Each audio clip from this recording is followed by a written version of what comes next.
ఇప్పుడే country delight యాప్ని download చేసుకోండి. Download the country delight app now.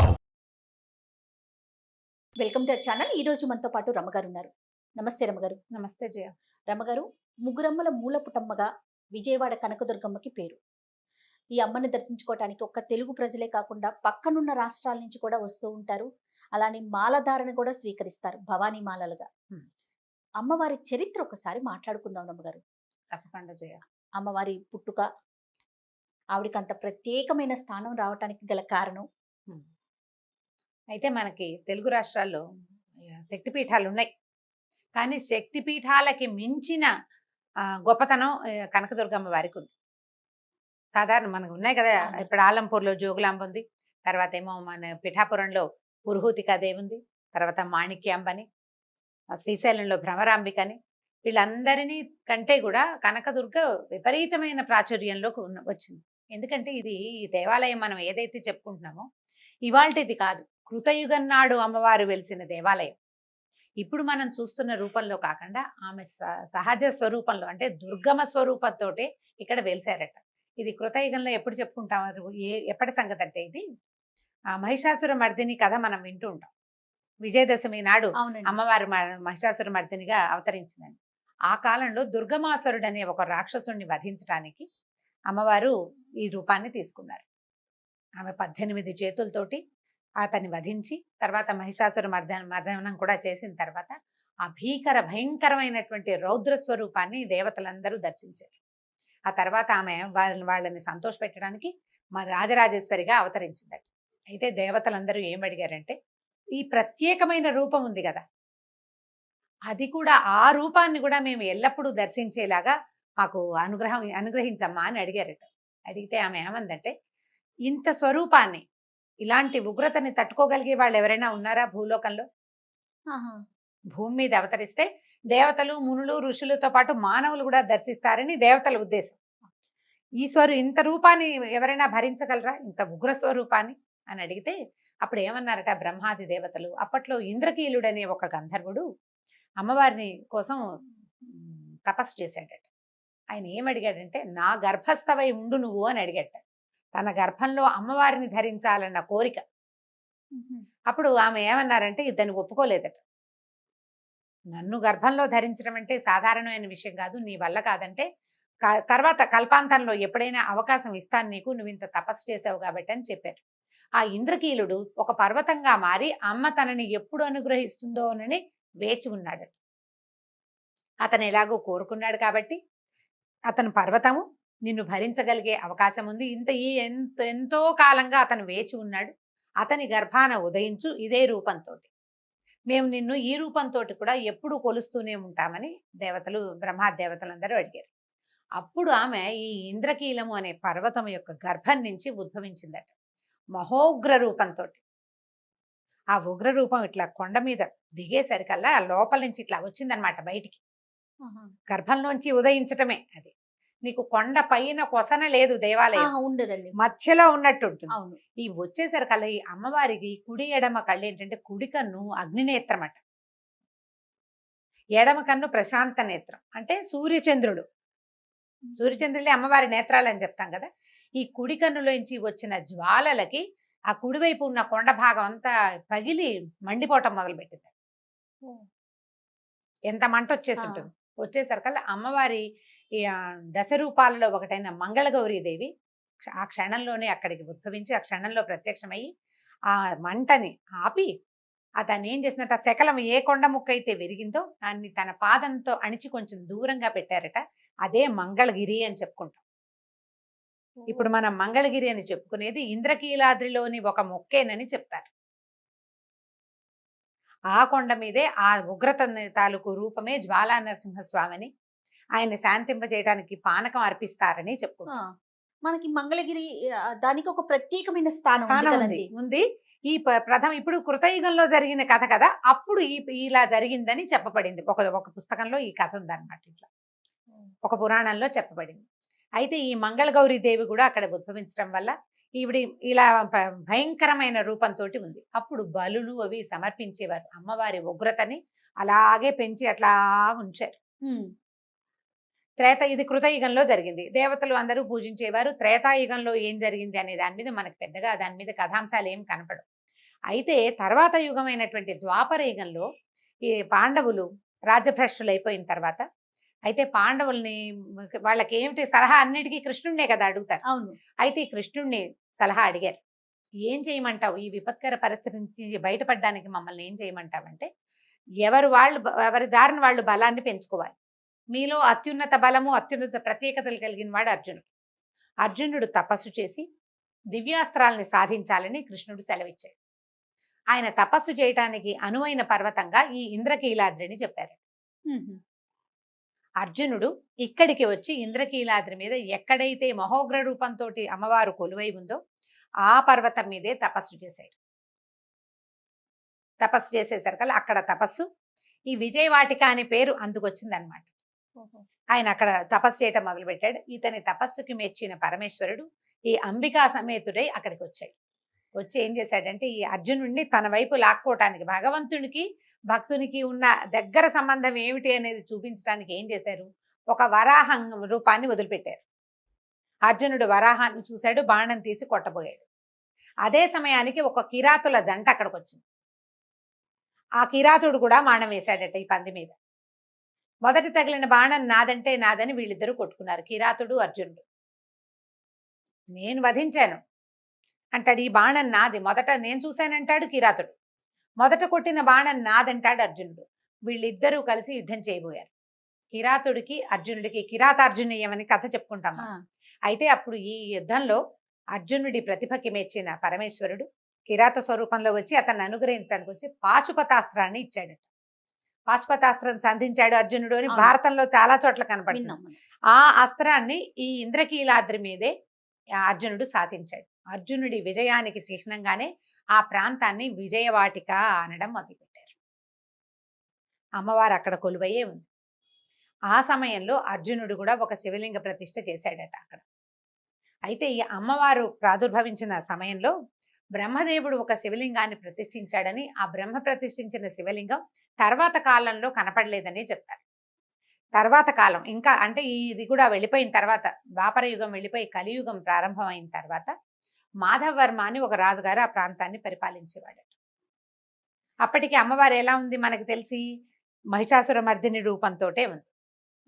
Durga అనేవారు ఆమెను. ఎందుకంటే ఈ మహాదుర్గమమైన ఈ కొండలోంచి పుట్టినందువల్ల ఆమెను దుర్గగా పిలిచేవారు. మనము కనకదుర్గ అని చెప్పుకుంటాం. ఈ కనకదుర్గ పేరు ఎందుకు వచ్చిందో ఈ మాధవర్మ గారి కథ వల్ల చెప్పుకోవాలి. ఈ మాధవర్మ చాలా గొప్ప రాజట. ఆయన చాలా పూజలు నోముల తర్వాత ఒక కుమారుడు కలిగాడు.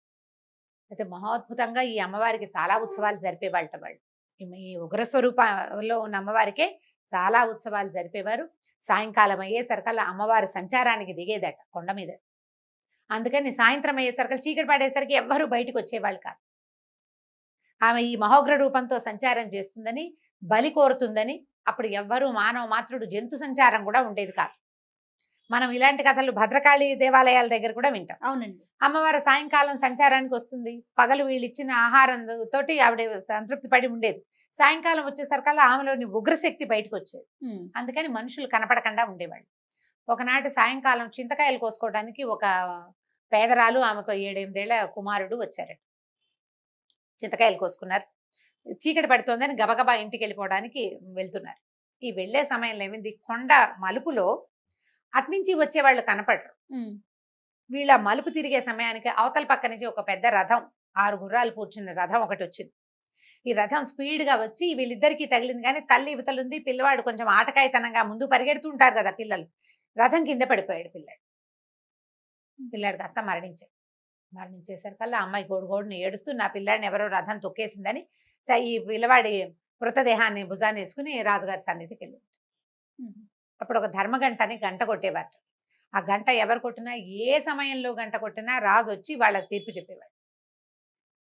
సూర్యోదయం అయ్యేసరికల్లా ఈ రథం నడిపిన వాడెవడో వాడికి మరణశిక్ష విధిస్తున్నానని చెప్పాడు రాజుగారు. తీరా అంతా చూసుకునేసరికల్లా ఆ సమయంలో రథం నడుపుకుంటూ వచ్చిన వాడు రాజకుమారుడేనని తేలింది, రాజుగారి అబ్బాయి. తప్పు ఎవరు చేసినా సరే శిక్ష పడవలసిందేనన్నాడు రాజు. ఆయన ఏకైక కుమారుడు, ఒకడే కొడుకు ఆయనకి, అది కూడా లేక పుట్టినవాడు. మంత్రులందరూ గొల్లుమని గోల పెట్టేశారు. అయ్యో ఇది చెయ్యొద్దు, పేదరాలకి ఏదైనా న్యాయం చేద్దాం. న్యాయం ఎట్లా చేస్తావు? ధనంతో కుమారుడు వస్తాడా? ఈ తప్పు చేసిన వాడికి శిక్ష పడవలసిందే. నా కుమారుడైనా నేనైనా సరే శిక్ష నుంచి తప్పించుకోవడానికి వీల్లేదని ఆయన తన కుమారుడికి మరణ శిక్ష విధించారు. కుమారుడి తల వేసేశారట. ఆ బాలుడి మృతదేహం, రాజకుమారుడి మృతదేహం పక్క పక్కనే ఉన్నాయి. ఎప్పుడైతే ఈ రాజకుమారుడి తల ఉత్తరించబడిందో ఈ ఆకాశం నుంచి కొన్ని గంటల పాటు బంగారు వర్షం కురిసిందట.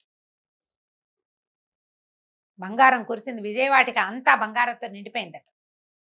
నిండిపోయి ఆకాశం నుంచి అశరీరవాణి వినపడిందట. రాజా, నువ్వెంత ఉత్తముడివి, కనుక ఈ దుర్గ సేవ చేయటం వల్లే నీకు ఇలాంటి ఉత్తమోత్తమైన ఆలోచన వచ్చింది. నీ కుమారుడు, పేదరాల కుమారుడు ఇద్దరు కూడా బతికేస్తారని చెప్పి వాళ్ళిద్దరూ సజీవులై వచ్చారు. ఆ బంగారం కురిపించిన అమ్మవారిని ఆ రోజు నుంచి కనకదుర్గ అని పిలవడం మొదలుపెట్టారు. కనకం కురిసింది, బంగారం కురిసింది కాబట్టి ఆమె వల్లే ఈ కనకదుర్గ అని పిలిచేవాళ్ళు.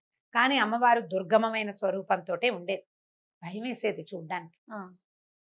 తర్వాత కాలంలో మన ఆదిశంకరులు సంచారం చేస్తూ, అంటే అద్వైత మతాన్ని ప్రబోధించినటువంటి ఆదిశంకరాచార్యులు మొత్తం ప్రపంచం అంతా చుట్టారంటే భూమి అంతా ప్రదక్షిణ చేశారు, అన్నిసార్లు తిరిగారని చెప్తారు కదా. ఆయన ఆ క్రమంలో వస్తూ ఈ విజయవాటికి వచ్చారు. వచ్చి ఈ మహోగ్ర రూపిణి అయిన అమ్మవారిని సాత్విక మూర్తిగా చేశారు. శ్రీచక్ర స్థాపన చేశారని, శాంతి యంత్రాన్ని స్థాపించారని చెప్తారు. స్థాపించి అమ్మవారి కళని, ఆ ఉగ్ర కళని తగ్గించి ఇప్పుడు మనం చూస్తున్న సౌమ్యమూర్తి నవ్వుతున్నటువంటి కనకదుర్గ రూపాన్ని ఆ శంకరులే స్వయంగా తయారు చేయించి పెట్టారట. ఈ అమ్మవారికే ఒక చిన్న నవ్వు మన మొహంలోకి చూస్తే నీకోసమే నేనున్నాననిపించే భావన కలిగిస్తుంది. చక్కటి చిన్న శాంతమైన ముఖము, నవ్వు, చక్కని కళ్ళు, రూపుదిద్దినట్టుగా పసుపు, పసుపు చందనంతో ఈ రూపాన్ని ఆదిశంకరులే స్వయంగా రూపొందించారు. అప్పటి నుంచి అంతకు ముందు చేసే బలులు అవి మాన్పించి సమయాచారం ఏర్పరిచారు. ఇక్కడంటే పూర్తిగా సాత్వికమైన ఆహారం ఇవ్వడం, సాత్వికమైన నివేదనలు, సాత్వికమైన పూజ, సమయాచారమే ఇక్కడ ఏర్పరిచారు. అంతకుముందు వేరే ఆచారం పద్ధతి ఉండేది, అమ్మవారికి బలులు సమర్పించేవాళ్ళు. అప్పటి నుంచి మానేశారు. శంకరులు ఎప్పుడైతే శాంతి యంత్ర స్థాపన చేసి శ్రీచక్రాన్ని ప్రతిష్ఠించారో అమ్మవారు ఉగ్ర రూపాన్ని తగ్గించుకుంది. ఎందుకంటే దాని ఆ ఉగ్రతని తట్టుకోగలిగే అవకాశం, అంత శక్తి మానవులకి లేదు. సాత్విక రూప ధ్యానం వల్ల మనుషులలో సాత్వికత పెంపొందుతుంది. ఆ భావనతోటి శంకరులు మహానుభావులు అసలు ఒక్కసారి తలుచుకుంటే మన జన్మ ధన్యమైపోతుంది. వారి వల్లే ఇప్పుడు మనం చూస్తున్నటువంటి ఆ చక్కని సౌందర్యవంతమైన మహాద్భుతమైన కనకదుర్గా రూపం ఏర్పడింది. వారే చేశారు అది. ఆ తర్వాత నుంచి మనం సాత్విక పూజా విధానమే సమయాచారంతో అమ్మవారిని అర్చిస్తున్నారు. ఈ మంగళగౌరి దేవి వల్లే మొదట ఏర్పడిన అగ్నికీలలు తగ్గినాయి కాబట్టి ఆమె ప్రీత్యర్థం పసుపు కుంకుమలతోటి అమ్మవారిని అర్చించడం, అపరిమితమైన కుంకుమార్చన జరుగుతుంది ఇక్కడ. అవునండి. అమ్మవారికి ఏదైనా సమర్పణ అనగానే రాసులు పోసి కుంకుమ అర్పించడం, ఎరుపు సమర్పించే విధానం. మెట్టు పూజ కూడా చేస్తారు. మెట్టు పూజ ప్రతి చోట ఉన్నదే, ఇక్కడ కూడా మెట్టు పూజ చేసుకోవటము, మెట్ల పూజ చేయటము, అమ్మవారి ప్రీత్యర్థం ఏదైనా చేయటం, ఎలా కుదిరితే అట్లా చేసుకోవటం, కుంకుమ సమర్పించడం, కుంకుమార్చన చేసుకోవటము, గాజులు సమర్పించడం. పూర్తిగా అంటే సువాసిని పూజకి సమర్పించే అన్ని రకాల ద్రవ్యాలని, సువాసిని ద్రవ్యాలని అమ్మవారికి సమర్పించటం. రకరకాల ఒక 40 సంవత్సరాల క్రితం భవానీ దీక్షలను కూడా మొదలు పెట్టుకున్నాను. ఇక్కడ 40 ఏళ్ళు అయింది అనుకుంటున్నాను నేను. నాకు జ్ఞాపకం ఉండి 80లో స్టార్ట్ చేశారని గుర్తు నాకు. ఇంచుమించుగా 80కి దగ్గరలోనే. ఇప్పుడు ఇన్ని సంవత్సరాల నుంచి ఎంతమంది భవానీలో ఉంటారండి, కాలినడకన వస్తూ ఉంటారు అమ్మవారి దర్శనం. స్త్రీలు కూడా భవానీ దీక్ష తీసుకోవచ్చు అన్నారు ఆ మధ్య. పెద్దవారు వయసు అంటే వృద్ధులైన స్త్రీలు, చిన్నపిల్లలకి కూడా భవానీ దీక్ష ఇవ్వచ్చు. భవానీ మాలలు ధరిస్తారు భవానీలు. తర్వాత ఏమో నిత్యము మనలాగా సాధారణంగా వెళ్ళే భక్తులతోటి నిత్యము కోలాహలంగా, నిత్యము కుంకుమార్చనతోటి, ఎప్పుడూ కుంకుమధూసర శోభితంగానే ఉంటుంది అమ్మవారు. ఆ పసుపు చందనం కలిసిన అపురూపమైన రూపం ఈ కుంకుమార్చన. దానివల్లే విజయవాడలో ఎటువంటి పరిస్థితులున్నా ప్రశాంతత ఉండడానికి అమ్మవారే అక్షరాల కారణం. అయితే అమ్మవారికి కింద మనం ముందు అనుకున్న ఉగ్ర రూపం అలాంటి అమ్మవారు ఉన్నారని, కొంతమంది ప్రత్యేకమైన గురువులే అక్కడికి వెళ్ళి అమ్మవారిని సేవించుకుంటారని కూడా వింటూ ఉంటామండి. అవును, సంవత్సరానికి ఒకసారి లేదా 2 సార్లు అక్కడ పద్ధతి ప్రకారం ఆ కేవలం అర్చకులు మాత్రమే ఆమెకు సమర్పించవలసినది, ఉగ్రస్వరూపిణి అయిన అమ్మకి సమర్పించవలసిన పూజా విధానాన్ని సమర్పిస్తారని, అది లోకంలో ప్రజలందరికీ చూపించరని చెప్తారు. బాగా స్పష్టంగా అవగాహన అయితే మనకు లేదు, ఏదో ఒక వాక్యం అక్కడక్కడ వింటూ ఉంటాం అంతే, ఉండే ఉండొచ్చు. తర్వాత ఇంకొక విషయాన్ని కూడా మనం వింటూ ఉంటాం రమ్మగారు.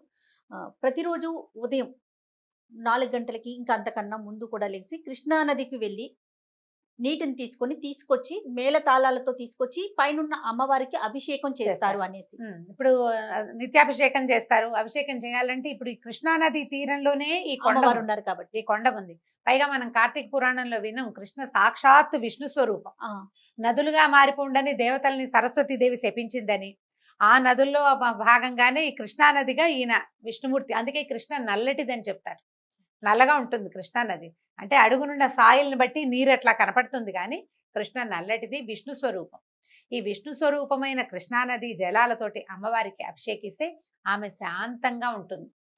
వాళ్ళిద్దరూ అన్నా చెల్లి అని చెప్తారు కదా, నారాయణుడు నారాయణి అని చెప్తారు, అన్నయ్య చెల్లెలు. అంచేత ఈ కృష్ణా జలాలతోటి అమ్మవారికి అభిషేకం చేయటం, కృష్ణలో స్నానం చేసి అమ్మని దర్శించడం అపరిమితమైన పుణ్యాన్ని ఇస్తుందంటారు. కృష్ణ పక్కనే ఉన్నది కదా నది.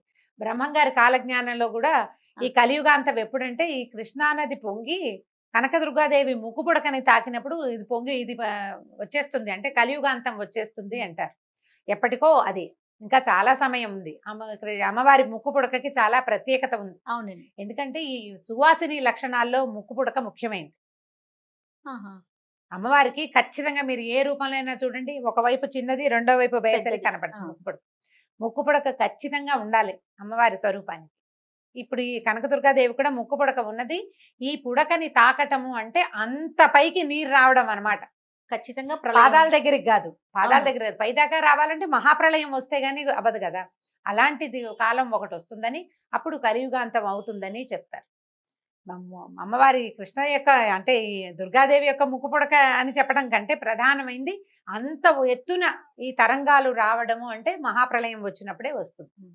మనం దర్శనం చేసుకోవడానికి ఎంత చిన్న విధి అయినా ఊరికే సాధారణంగా అలా వెళ్ళి మొక్కులు కూడా చెల్లించుకుంటారు రమ్మగారు, తలనీలాలు సమర్పిస్తూ ఉంటారు, అన్న ప్రశ్నలు చేస్తూ ఉంటారు.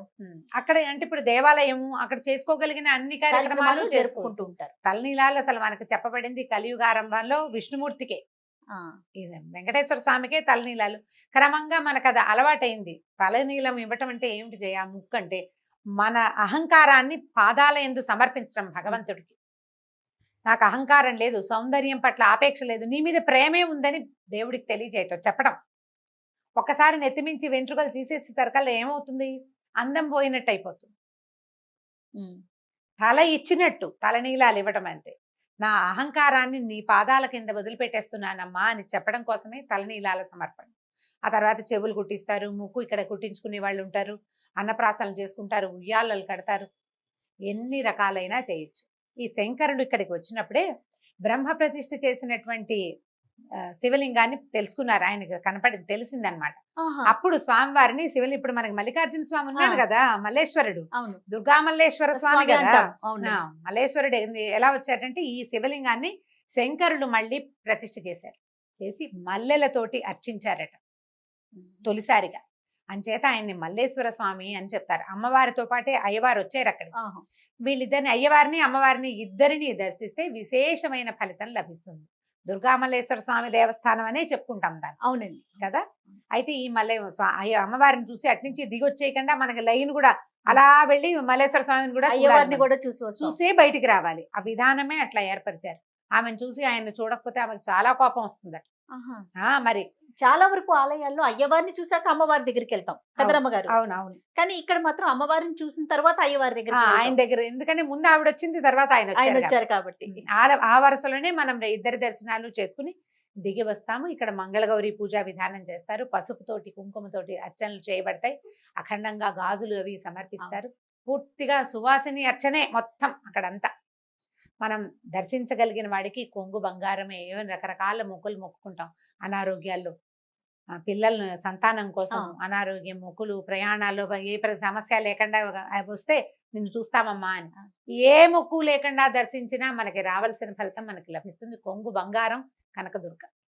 ఉగ్ర రూపం నుంచి చిరుమందహాసంతో చాలా శాంతి స్వరూపంగా కనిపిస్తూ అమ్మవారి భక్తులకి దర్శనమిస్తూ ఉంటారు. అవును. సో దర్శించనీయదగ్గ ప్రదేశాల్లో విజయవాడ కనకదుర్గమ్మ చాలా ఆలయం మంది ఒకటి. బ్రేక్ దర్శనం కూడా చేసుకుంటారు. బ్రేక్ ప్రయాణం చేస్తారు. విజయవాడ దాకా వచ్చారనుకో, అక్కడి నుంచి బ్రేక్ జర్నీ వచ్చి దుర్గ గుడిని దర్శించి మనం అమ్మవారిని చూసి కనకదుర్గాదేవి ఆలయం సింపుల్ గా దుర్గ గుడి అనుకుంటాం అంటాం. ఆత్మీయంగా. ఆ, ఇది మనదని చెప్పుకునేందుకోసం అన్నమాట. దుర్గ గుడి అంటే ఎంత సింపుల్ గా ఉంది మా నిల్లు అది. అని చెప్పినంత ప్రేమగా చెప్పుకోగలిగే స్థానం అన్నమాట.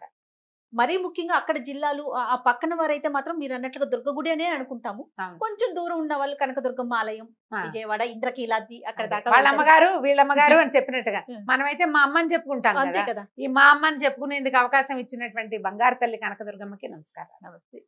థ్యాంక్ యూ సో మచ్ రమ్మ గారు. నమస్తే. Thank you.